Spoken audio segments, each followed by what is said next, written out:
Welcome to Gunmark TV, I'm Chris Parkin and this is the latest Sauer 505 ErgoLux in 308 Winchester.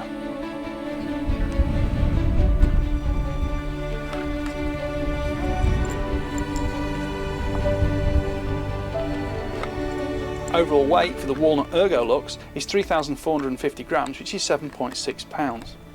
The standard polymer ErgoMax is 3,520 grams or 7.7 pounds. The thumbhole polymer Synchro XTC black is 3,550 grams or 7.8 pounds. Finally, if you go to the full carbon Synchro XTC stock, that gives you an overall weight of 3,230 grams or 7.1 pounds.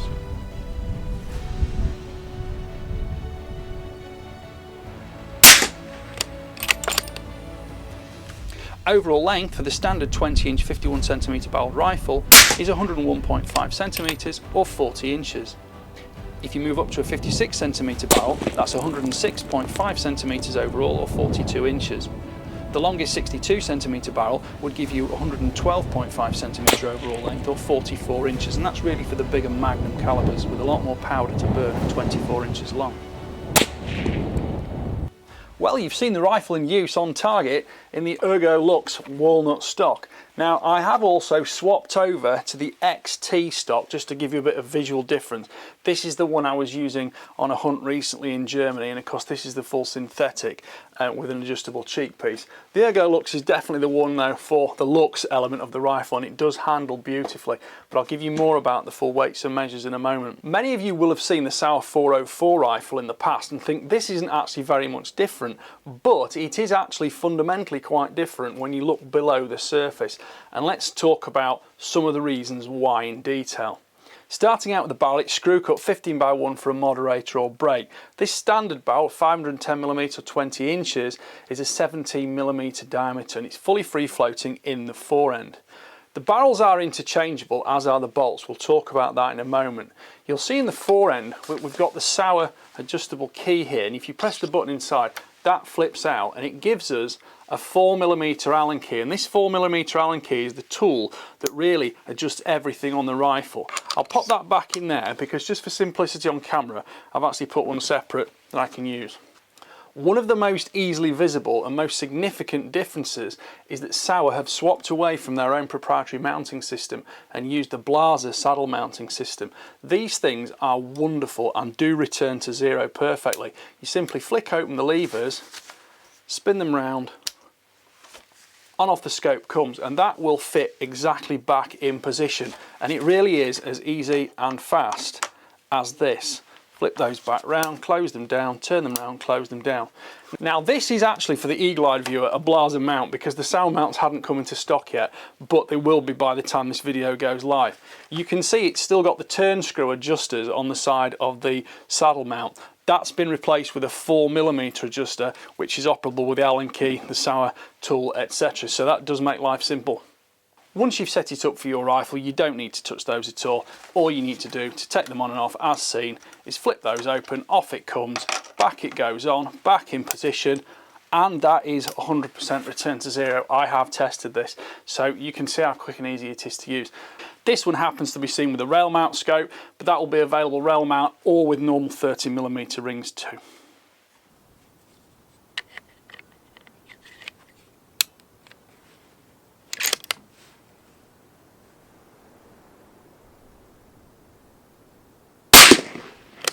The standard barrel is 17mm in diameter at the muzzle, but there is an optional heavier 19mm barrel if you prefer. The surface of the steelwork is plasma nitride finished and blued, but it can be DLC coated as an optional factor.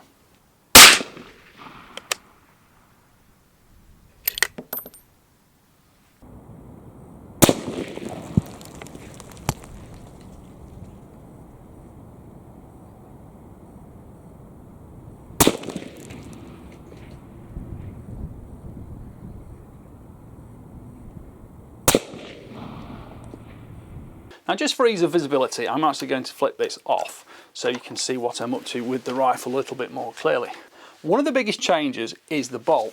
Now you can see it's got a decocker on the back. If I press that red button down, that rifle is decocked, totally safe, and the bolt handle is locked. If I want to open the bolt handle, I just ease that forward slightly, the bolt handle will come up and I can open and close the rifle safely. In use, when you want to take that shot, simply press the decocker forwards and the trigger is activated. The rifle is now live. With it decocked, there's no spring pressure on the striker, which is why decockers or manual cocking levers are super safe. This is safe dry fire.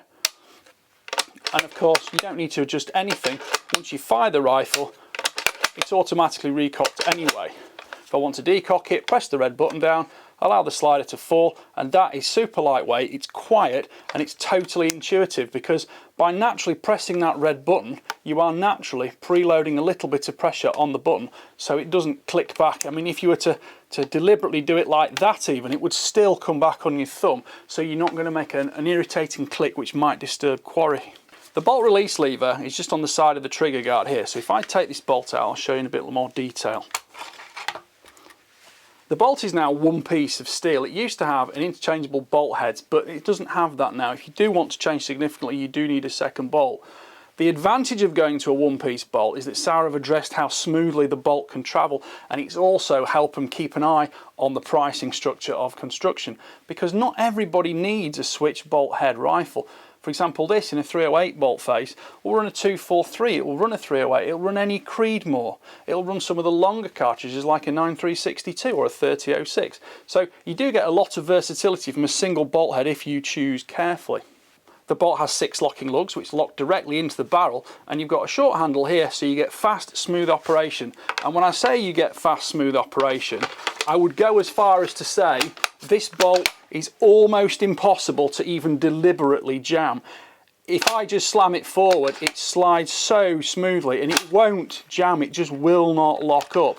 And on the other hand, if I want to use it quietly and smoothly, I can do so, even fired, and it will just open with just one finger, and there you go, and you get positive, strong ejection, and there's plenty of primary extraction as well from the tapers here to make sure that it will pull that fired brass cleanly from your chamber, draw it backward and flick it out of the gun.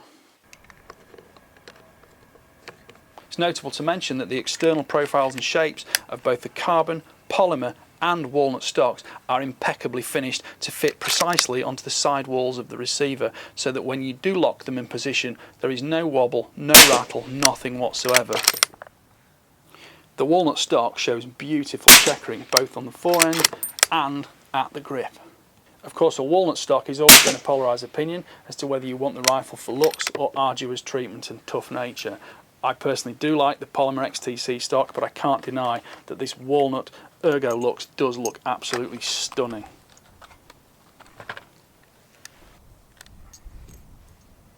Sauer offer a comprehensive instruction manual with the rifle, and there's also a lot of comprehensive data on their website, including all the twist rates for all the chamberings. This 308, for example, is a 279mm twist or 11 inches, which makes it suitable for a broad range of 308 projectiles, including lower density modern copper bullets. The rifle is supplied as standard with a 3-round magazine. That fits flush here, and it's a push button release on the front. But if you slide that button forwards, click, that button is now locked and the magazine won't come out of the rifle. Click it back into position, the button can be pressed and the magazine will come out and drop into your palm. You can actually also have a 5-round magazine, and you can see from the webbing on the outside and the sort of honeycomb structure, it's been done to give you lots of grip, it's stiff, it's not going to crush in your pocket. And if I just show you how it loads, each round just slides in from the front, smoothly in position quietly. And being polymer, which some people criticise, I personally like, you don't get the marks and scores on the brass, and if you are reusing brass and reloading, keeps your brass in much better condition. It's also not cold to the touch, and if you do drop them, they are replaceable. It's not the end of the world, but of course with a maglock system, it's a lot harder to drop them accidentally.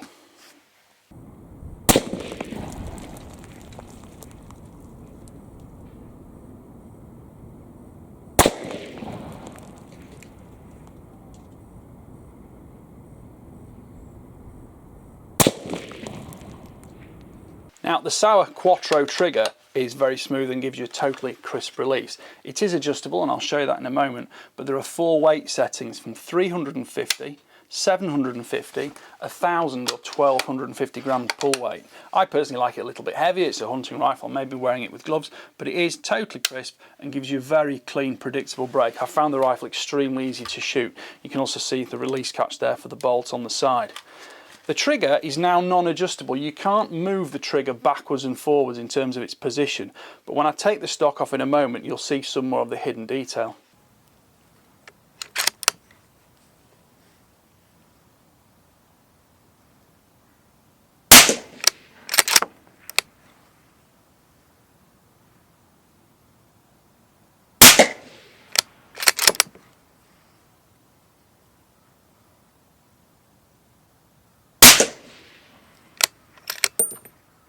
Removing the stock simply means taking the tool out of the front of the rifle, or using a normal 4mm Allen key, pushing it in there 90 degrees anti-clockwise, and the whole fore end will slide off.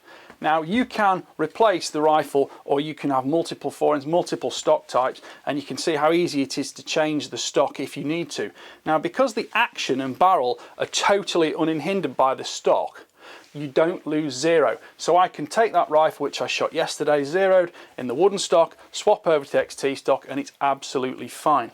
Now, looking at the action in detail, Sauer have actually changed from aluminium to steel. There are a couple of reasons for that. Number one is the fact that I don't think you could have had the Blaser scope mount system on an aluminium action. I think it needs a harder material. That's not particularly advertised, that's just my opinion. The second thing is that steel on steel, you get a harder bearing surface, and that's one of the reasons I think they've been able to make that bolt travel so incredibly smooth and fast. You can see the machined lattice work here, which reduces a lot of weight from the steel, so you end up with a rifle with a totally neutral balance system with the weight between your hands, and it feels very solid and firm in use.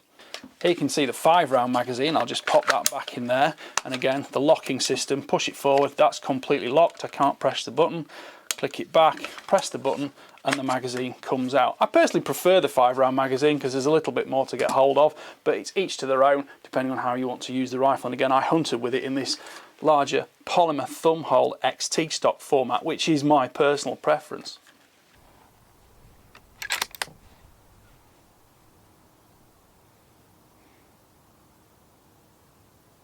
The 505 is available in 19 cartridge chamberings: 222, 223, 243, 270, 6555 Swedish, 65 Creedmoor, 308, 3006, 7x64, 8x57 and 9.3x62. If you move up to a short Magnum, that's 270 Winchester short mag, 65 PRC, 8.5x55 Blaser. And in the full Magnum setup, it's 7mm Rem mag, 300 Win mag, 8x68, 375 Holland & Holland, and the 10.3x60 Swiss, which is significantly less common in the UK. Now, the other thing to look at on the 505 is it has interchangeable barrels. The bolt lugs lock directly into the barrel, so the action isn't actually itself pressure bearing, it just holds the barrel in position and makes sure all the bedding is secure and firm. To replace the barrel, you undo the 3 screws on the side, exactly again using the Sauer tool, fold this down and the barrels unlock, slide out. Reverse the procedure to put them back in, lock the bolt, head space is set, everything is fine.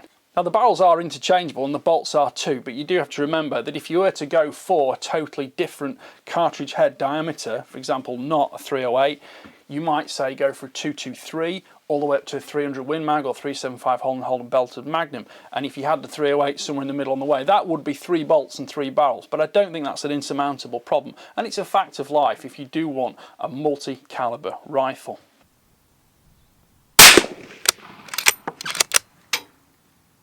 The rifle has a very neutral balance, and I would have preferred to shoot from a bipod, but I used a rest bag, and those do actually give some shooting benefits, making sure that recoil transit is perfectly linear.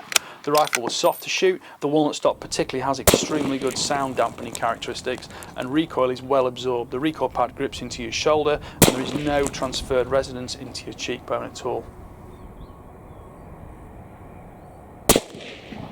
Now, with the forend removed, we can go back to the Quattro trigger and you can see the adjustment here. Again, using the Sauer tool, I'll use this normal Allen key. There are 4 heavily detented positions, so you can click between those trigger weights whenever you want. Again, this isn't going to affect zero by taking the stock off.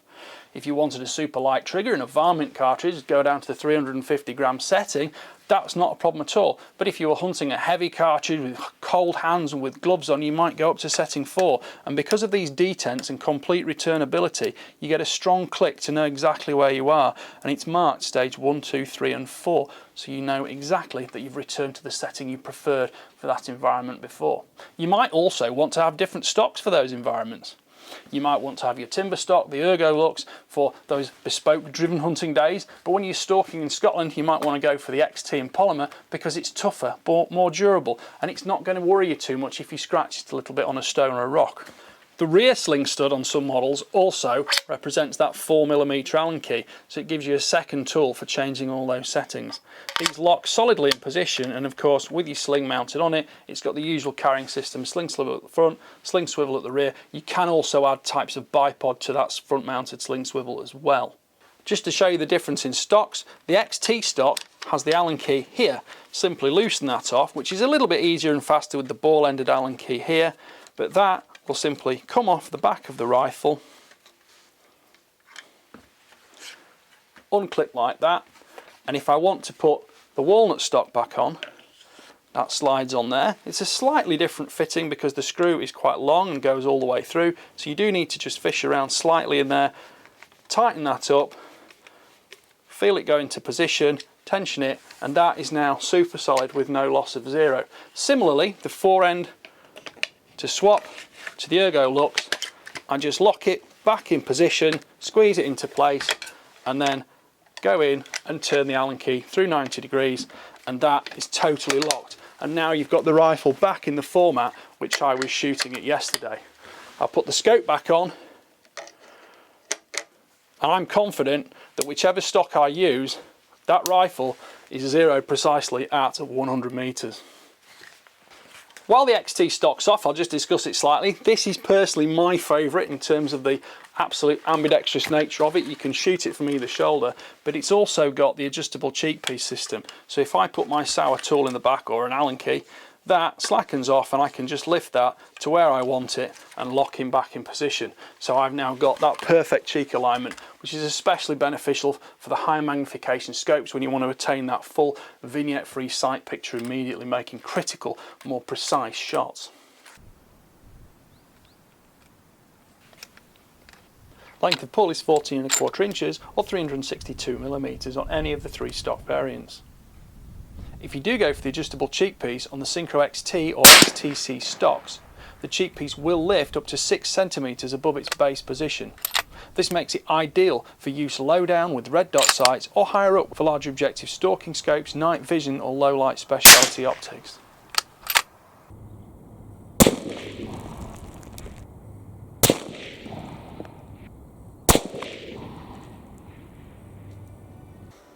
Well, I hope you've enjoyed watching that review. Please like, subscribe, comment, and don't forget to click the notification bell so you can keep track of the regular uploads. Thank you for watching. Bye for now.